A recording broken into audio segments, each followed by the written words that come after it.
Magandang araw nga pala sa inyo mga guys. Ngayong araw, samahan nyo na nga muna ako. Pupunta nga pala tayo sa LTO kasi ngayong araw, magre-rehistro ako ng motor. Ilang beses na nga pala ako nagpabalik-balik sa LTO at lagi akong hindi umaabot. Pero sana ngayong araw wala nang aberya at makapag-rehistro na tayo. I-double check ko na nga pala yung mga dadalhin ko. Mamaya kung ano pa yung maiwan ko, hindi pa ako matuloy na ito. At tara na, dali-dali na nga rin pala akong umalis dito dahil dadaan din nga pala ako sa LBC. Bukod sa pagbibideo kong kinakaabalahan, nagla-live din nga pala ako ng sombrero para kahit papano meron akong kinikita bukod dito sa pagbibideo ko. At nakarating na nga pala ako dito sa LBC. Medyo wala naman tao. Medyo swerte pa rin ako kasi kung sakaling maraming tao, talagang matatagalan ako nito. Nagantay pa nga rin pala ako dito dahil pagdating ko, merong palang inaasikasong isang customer pa. Di ko alam kung ano yung pinag-uusapan nila. Medyo natagalan din ako dito. Pero i-shoutout ko na rin nga pala kayo. Shoutout sa inyo. Tinawag na nga pala ako ni ate at iaabot ko na sa kanya to para mapadala na. Nagmamadali na rin ako, baka wala din kasi akong abutan. Medyo tinanghali na nga rin kasi pala ako. At pag abot ko, dali-dali na nga pala akong bumiyahe at nakarating na ako dito sa LTO. At pagkarating ko nga dito guys, unang-una nga pala nating pupuntahan ay dito sa emission testing. At susunod na nga pala ako dito para itest si Venom. At nakasalang na nga pala si Venom dito. Naantay ko na lang matapos kung ano magiging resulta nito. Makalipas ng ilang minuto nang natapos na ito, nag-selfie na nga si kuya at gusto ko pang sumama.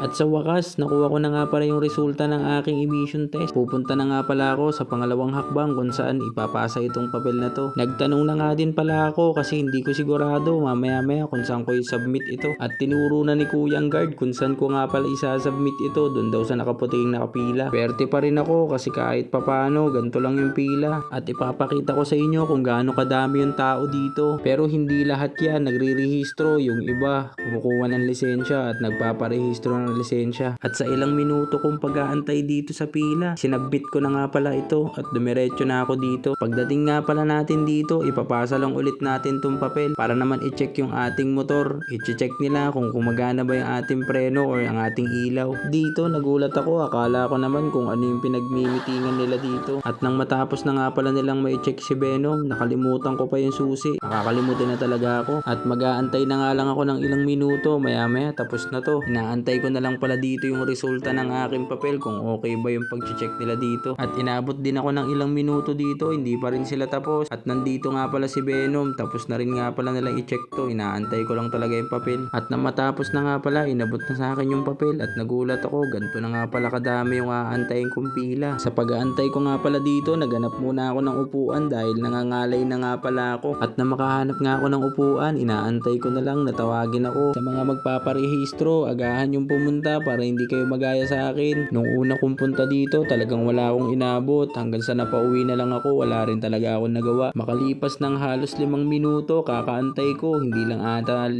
minuto yon. Meron pa naglabas ng masamang hangin dito sa tabi ko. At sa wakas, ng ilang minuto kong pag-aantay, nakuha ko na rin yung inaantay ko. At ito na yung rehistro ng motor ko. At i-double check ko na nga muna ito bago ako umalis para sigurado. At nang makita kong okay na to, umalis na rin kaagad ako. Nang makauwi na at kakain pa ako. At hiling ko lang, sana mapanood nyo to. Yun lang, paalam.